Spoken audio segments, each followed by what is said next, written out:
Welcome to USA Global TV and Radio, where our mission is to provide education, entertainment, hope, and inspiration.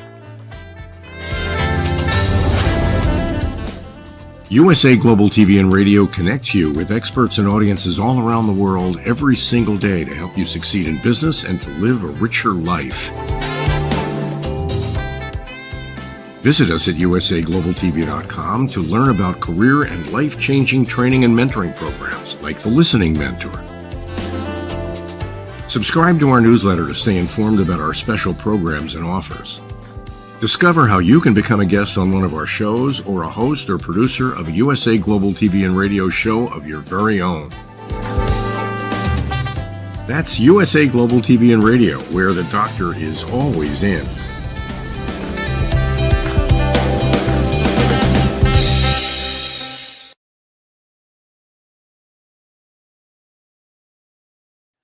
Hello, everyone, and welcome to USA Global TV and Radio. Our show today is The Corner Bookstore, and I'm your host, DIANN FLOYD BOEHM. Dr. Jacalyn, founder and president of the USA Global TV and Radio, is producing the show today, so she won't be joining us, but she is backstage working her magic, and I'm so grateful for her. She's an amazing woman.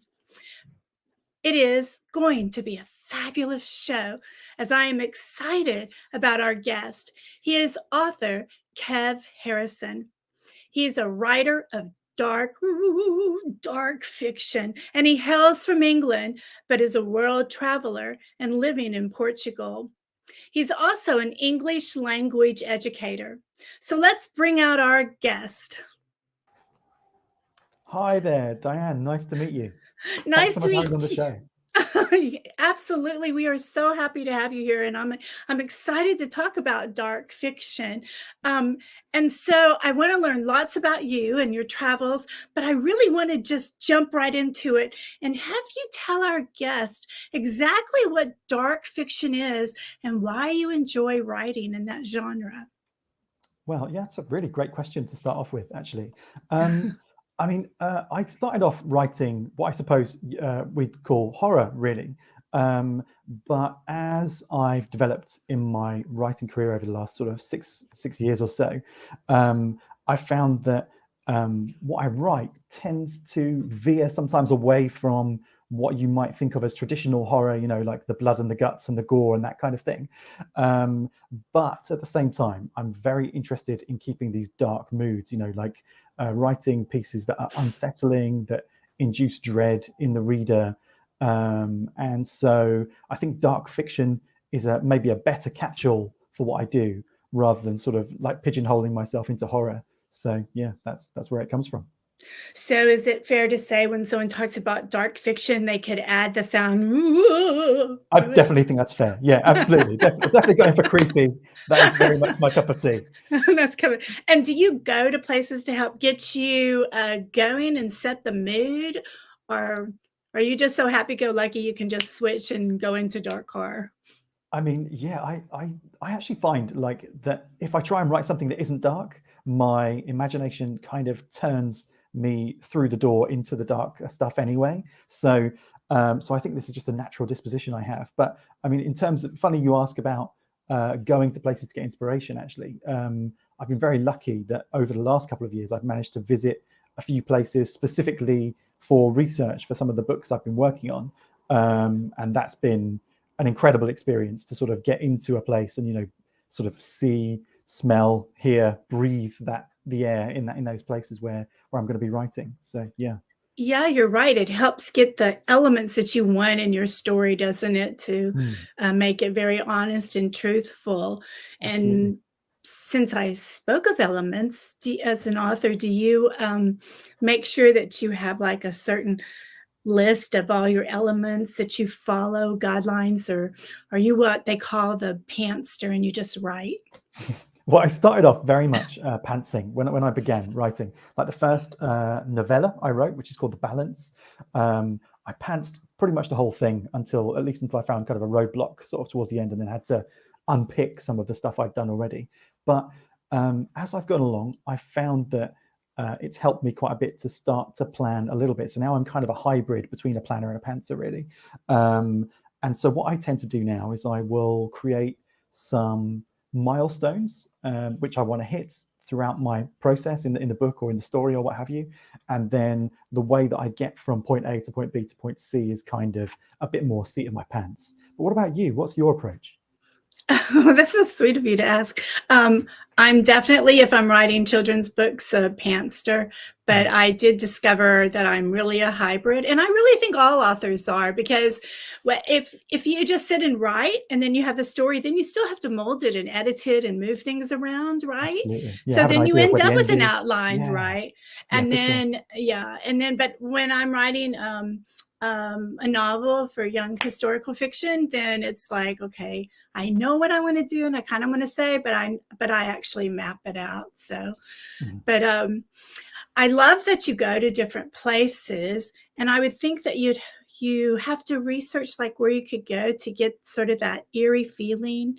So like if you were in New York, for example, and I wanted to and get an eerie feeling, then I would make sure I had my husband with me. If I was going to walk around the big park. A bodyguard, yeah. Yeah, right. And then I would be taking in those sounds. So I'm sure there's places like that in Europe that you go to get that feeling. Yeah, I mean, actually, the book that I've just written it's just been finished, the sort of the submission draft, if you like. It's actually about fairy culture in Western France, like quite near the coast. And there's actually a place where they have one of the oldest Neolithic tunnels ever. It's like a full tunnel of stones that have been there for sort of 5,000-6,000 years. And Wow. the locals actually built it as a way to help the fairies to come out of the fairy kingdom and into our world. And of course, we think about fairies these days, like Tinkerbell from Peter Pan, all very smiley and shiny. But in those days, the fairies of the folklore are not quite so friendly, and more likely to bite you and take you back to their world forever. So yeah, that was a really eye-opening experience, and I very much felt the atmosphere when I was there in this big forest looking at this fairy tunnel. It was really fascinating. And do they let you walk in that tunnel? I mean, you could do, but it's very low because the fairies are kind of small. So I sort of crouched down and took some photos inside. But I mean, to get through, I would have had to like wriggle along my belly, and it was been raining. It wasn't very pleasant. So I'm prepared to make some effort for my art, but not that much.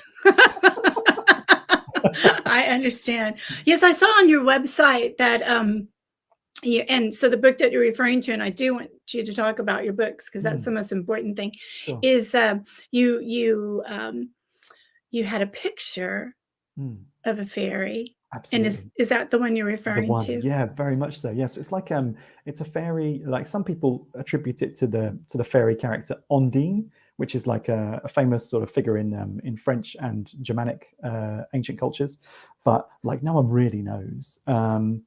But this fairy that they had there, it's a really interesting character because they believe that she has power over the ocean, and that basically when there are big storms, it's because she's there controlling the winds and then harvesting the souls of the dead in the water. So it's pretty dark stuff for fairy tales. Wow, and she just looks so sweet and innocent. Yeah, she's like riding around with her little pet lobsters, and you think, yeah, she's lovely, but no, not lovely. No, not not lovely at all. So tell everyone again the name of your book, and when do you think it might be coming out? Well, yeah, it's going to go through. Are you allowed to tell the book? Yeah, I mean, I can talk about it, but it's actually the process of titling it is one of the things I hate the most about writing, because I could write the book, but in terms of thinking of the title, it's a real struggle for me. So it's kind of up in the air. Like the working title is Ondine, the name of the fairy, but I'm hoping that I will find some inspiration to think of a different title. And I believe it's going to come out towards the end of this year or the beginning of next year. So that's the general suggestion. Yeah. Congratulations. Thank and you I so much. understand what you mean about a title. It's so important because I don't know if you agree with me, but I'd like to get your thoughts. Is that title, is it catching the reader? And B, does the cover just make you want to open it up and never put it down, right? That's the thing. Yeah, absolutely. I think those things are so important. Like titles, like you say, it's got to be a catch-all. It's got to be something that kind of speaks to the reader about the book, but also makes them want to pick it up. And yeah, covers. I mean, I've actually been really lucky with covers. I mean, like this was the book that I had most recently, which is called Below, and this cover is just glorious. It's the ebook version, but yeah, it's so beautifully crafted. And I also have this one here, which again was a really lovely cover. So I have no. I love how you say your horror covers are really lovely. Yeah. Maybe lovely is the wrong adjective here, actually, but... No, they're really great. They're spooky. Yeah, that's what we're going for. Yeah, lovely spooky, right? Exactly. Yeah, exactly, right. And do you use the same person for your covers? I have used the same one a couple of times. So this one here, The Balance, was actually done by the same guy called Greg Chapman, who's an Australian gentleman. And he also did my short story collection, which is called Path's Best Left Untrodden, also very lovely. This one was done by a guy called Keelan Patrick Burke, who is a bit of a legend in the horror artwork world. So when he agreed to do the cover for that book, I was delighted. And when he presented me with Below's cover, I kind of almost fainted, really. So yeah. Wonderful. And as people get to know you, I'm sure you have 1 million followers, but let's say we have some newbies listening for the first time. If you were to recommend one of your books to start out on, is there one, or do you just love them all? I mean, yeah, I think they all have something to say, hopefully. This is the one that's kind of done the best. Like, it's actually been the best received, The Balance. It was my first novella. But this one, because it's a short story collection, it's kind of a bit more diverse. So you get kind of a flavor for all of the different things that I do. So there's a bit of dark sci-fi in there. There's a bit of folkloric horror. There's some occult stuff. So there's lots of variety in there. So it kind of gives people some different tastes of what they might expect from my work, if you like.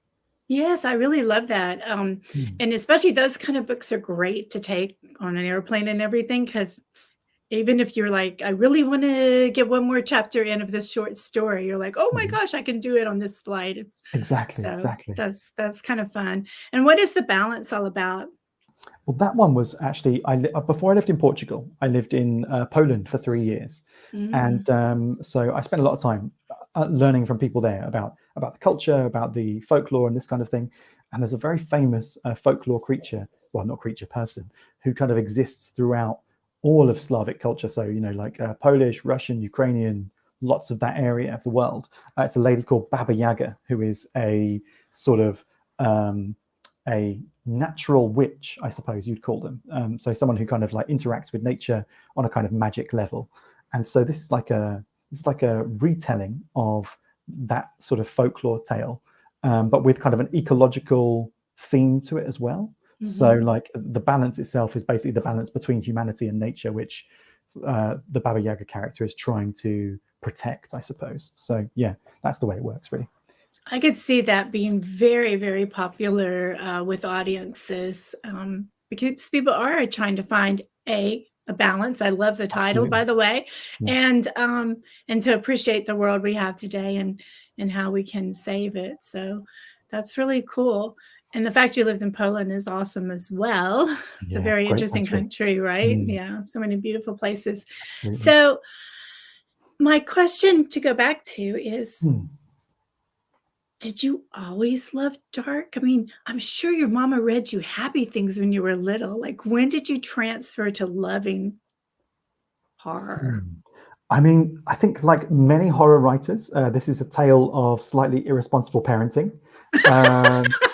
So like when I was a child, I started reading quite early, and I read a lot of normal kid stuff, as you say, like stories that my mum or dad would read me were perfectly normal kids stories. But then when I started coming back from school, sort of around age 8 or 9, I started to get a little bit bored of my school library books and decided to start stealing or borrowing from my dad's library. And his library was, Stephen King, James Herbert, Clive Barker, that kind of thing. And so I started reading very scary stuff, very inappropriate stuff, frankly, for my age. And I think a lot of it went over my head. But it was still an awakening for me. And I really started to get this, this thing of like being afraid or being unsettled, and like the feeling that gave me. And then I actually then ended up telling my first sort of invented story at a school camp trip with my classmates, where they did like a talent show thing, and some people were singing and some people were dancing, doing magic, and I told a story. But I told a horror story about ghosts trapped in these coins that my classmates and I had bought at like the museum that day. And then no one went to sleep. Everyone was just in their tents crying at night. And the teachers hated me, but I loved the feeling. So you are a natural storyteller. I mean, I like to think so. Yeah. Yeah. That, you know, when you're on stage for that first time as a young kid and you see people reacted so well to what you did, it's like you get this bug, you know. Absolutely. It's like that buzz of adrenaline, and you're just like, yes, I want more of this, please. Yeah, absolutely. Exactly. It's very hard to let go of that, I must say. So now, is there a favorite character you have from your different books? Well, actually, the most recent novella I wrote, Below, which is this one, it's a subterranean horror book. And when I wrote it, basically, there are two really central characters. One is a guy called Nick, who is an academic, a mining engineering expert, and he is kind of very cerebral. He's quite afraid of the situation of being down in the mine. This place, it takes place in a recently unearthed collapsed mine, and his kind of foil in that book is a lady called Jess. And when I wrote the book, I was very conscious about making the kind of action character the woman character, because before I started writing fiction, I was doing travel blogging for a number of years, and I met so many women in that culture, in that sort of subculture, that subgroup, who did adventure travel. You know, like things like free climbing up temples in forests and stuff like this. It just blew my mind how these women were so incredibly brave. So when I wrote this book, I very much had those people in mind, and so this character Jess just kicks butt throughout the entire book. She's just amazing. Yeah. So yeah, I'm very fond of her. Oh, good. You know, you've already announced several of your books that would be just fabulous TV or movies, right? I can already see season 1, season 2. Yeah, if Netflix are watching, they can call me anytime. anytime. That's right. You heard it live right here, Netflix. Exactly, give him a call. Exactly. Kev Harrison. Is there, so when you told your parents, like, was this a moment with your family? I'm sure you're an adult by now, where you went, you know, I'm not going to just be a traditional educator. I'm going to be a writer. And they were like, yeah, have fun with that. I think my family were always prepared for me to do slightly off the wall things, because like in my teens and 20s, I was a screamer in a death metal band, or 2 death metal bands, actually. So I was always doing concerts and stuff. And I think my mum thought I was crazy, probably continues to think I'm crazy to some extent. My dad actually was very supportive, both of the music. When I was young, he used to, before me and my band could drive, he used to drive us around with our equipment to concerts and things, you know, just for the price of a case of beer now and then. And then when I started writing books, he was actually working as a healthcare worker at the time. And he was really devious, because he would actually give my books to people who were inpatients in the hospital. So they were a captive audience. They had no escape. They had to read them. So it's a very smart tactic. I appreciated it. And a proud dad, right? Yeah, absolutely. Well, we are going to take a tiny break. Sure. And when you come back, I would love you, if you feel like it, to read from one of your books. Sure, yeah, I'll read a little bit from Below. Absolutely. Okay, absolutely. Great. Well, commercial break time. Sure. USA Global TV and Radio presents international award-winning author, speaker, educator, DIANN BOEHM. I want to thank everybody for joining us today on this special edition of the Corner Bookstore, USA Global TV. And we're talking with the co-host of the Corner Bookstore, DIANN BOEHM today, who is herself an author of many books, not just children's books, but also books for adults. DIANN, welcome to the Corner Bookstore. Everyone should have their own library. Even children should start developing their library and know that what happens in a garden, it grows. And I want their library to grow. And never ever get rid of a book, because what you might have enjoyed as a child reading and having lovely memories of your parents reading as you get older, you'll grow to cherish those books in another way.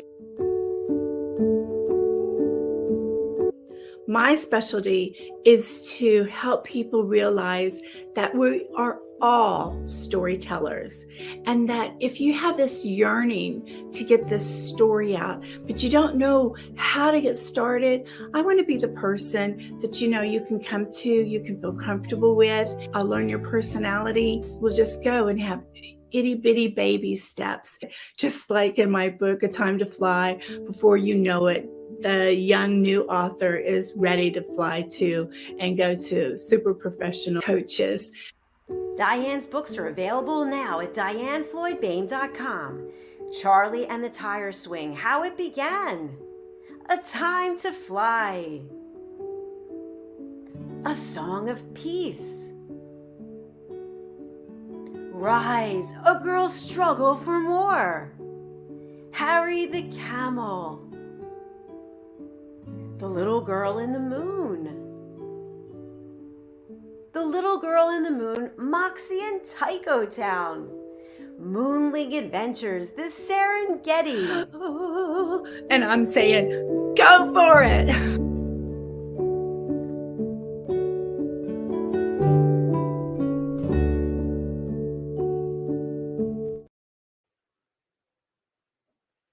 Okay, welcome back, everybody, to the show.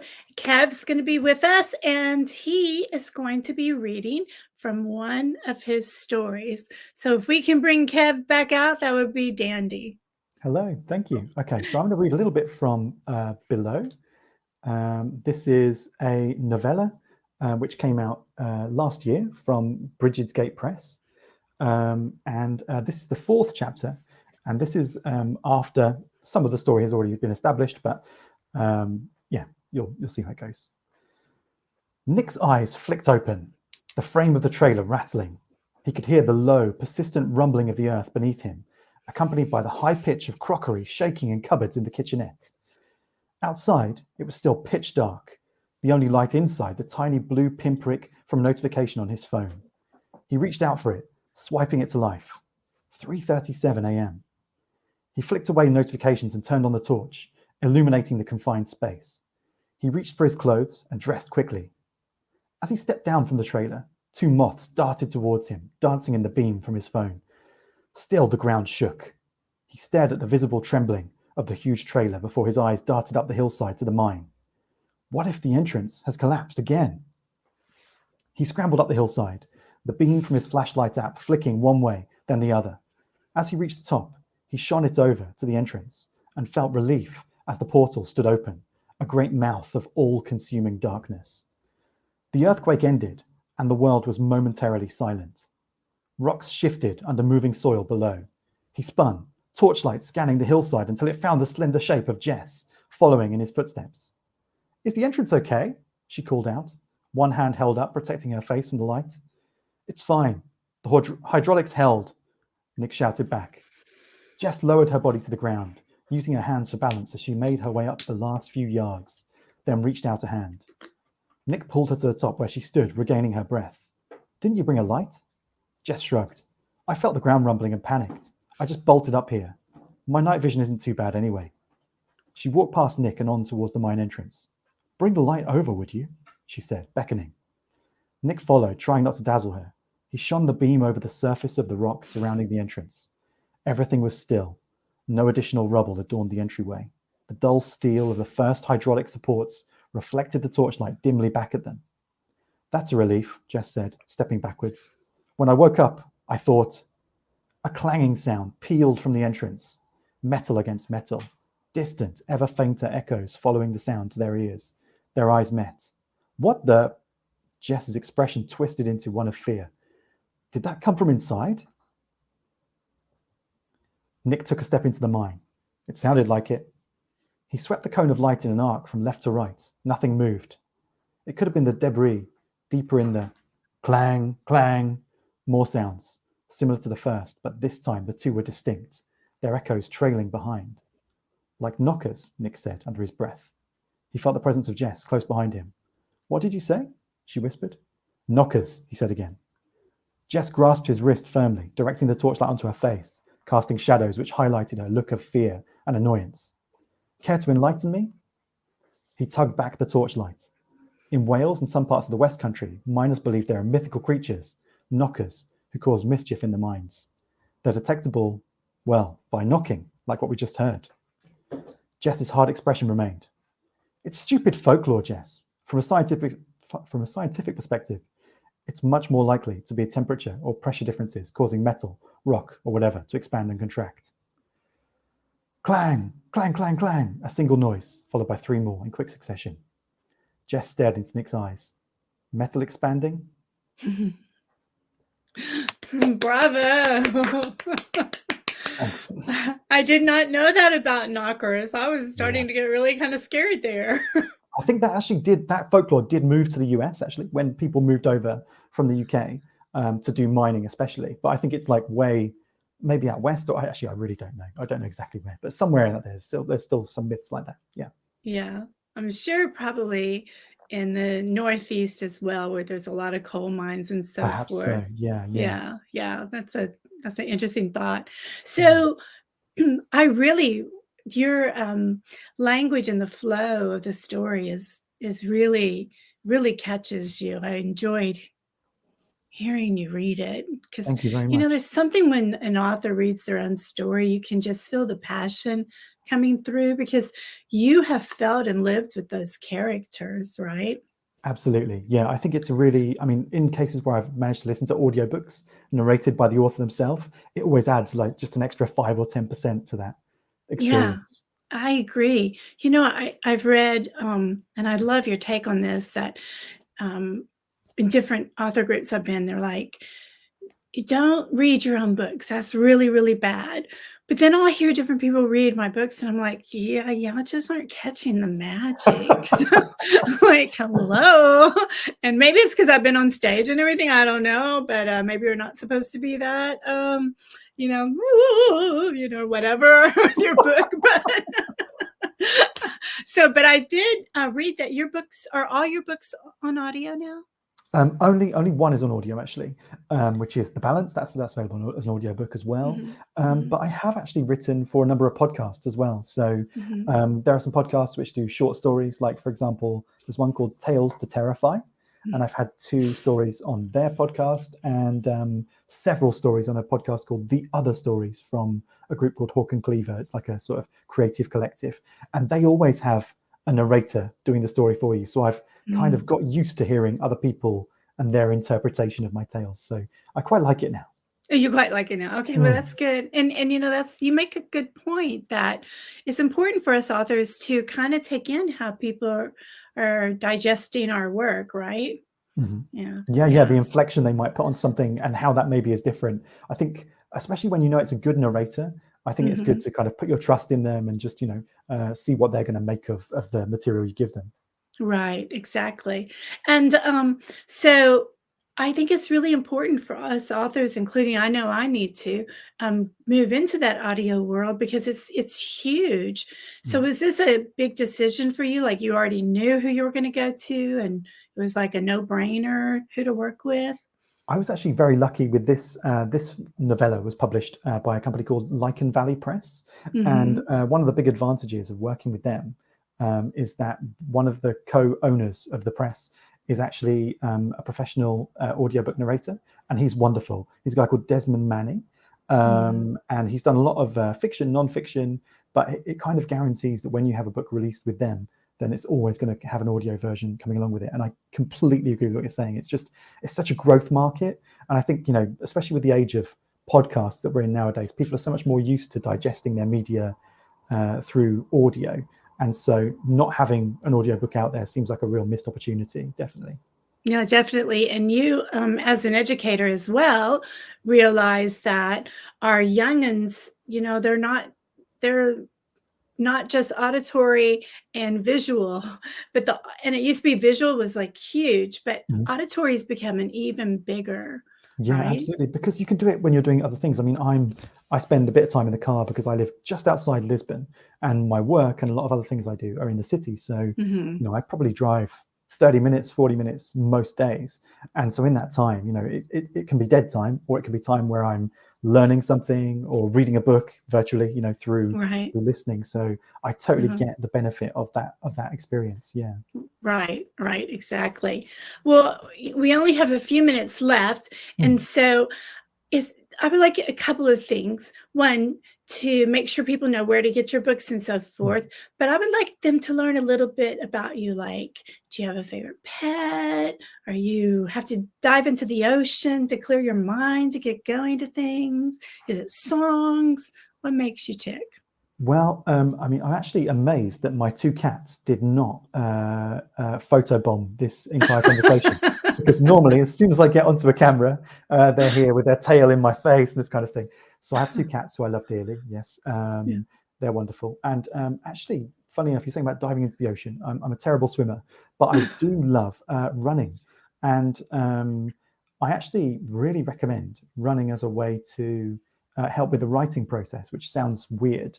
But it's one of those things that I find I get into kind of an almost mindful space, you know, because like everything kind of shuts down and I just end up being like on autopilot. And it really enables my creative process to work its way around problems or to just come up with new ideas. So I find that's something that really, really helps me a lot. And if Dr. Jacalyn was on the show with us today, she would be like right with you and all that running. Oh, absolutely. Awesome.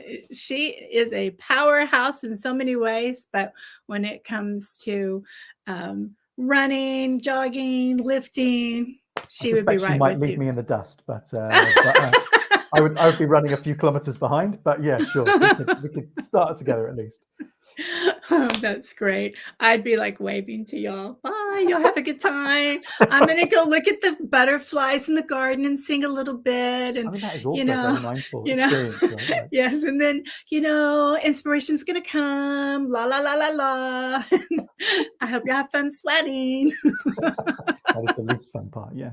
Yeah, I know. I'm just teasing. So, closing out, we're going to spotlight you, and I would love for you to share with everyone the best way to contact you and who should contact you. And I would think it would be everybody. And so go for it. Thank you so much. So yeah, I'm always keen to hear from readers and to meet new readers as well, of course. So you can get me at my website, which is down here on the screen right there. It's kevharrisonfiction.com. You can also find me at my Instagram handle there, which is Mr. Evil Kev. You can also find me on Twitter. If you just search for Kev Harrison, you'll find me, and my picture looks like my face. There's not many faces like this one, thankfully. And also, if you sign up for my newsletter, you can actually get a free book of supernatural horror as you sign up. And you don't have to stay signed up. If you want, you can sign up and get the book and then unsubscribe. I won't be offended.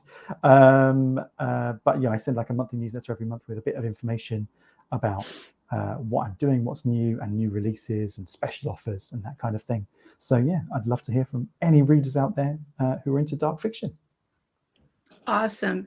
And you know, I know we're going to be closing out soon, and that should have been like the end, but I can't help it. You made more things come to mind, if you don't mind. Sure. I just want people to know that what you said about newsletters, to please subscribe to Kev's newsletter. Us authors work really hard on newsletters, and we give you so much valuable information. And so again, go to Kev's website, correct, Kev? And they can sign up right there on your for your newsletter.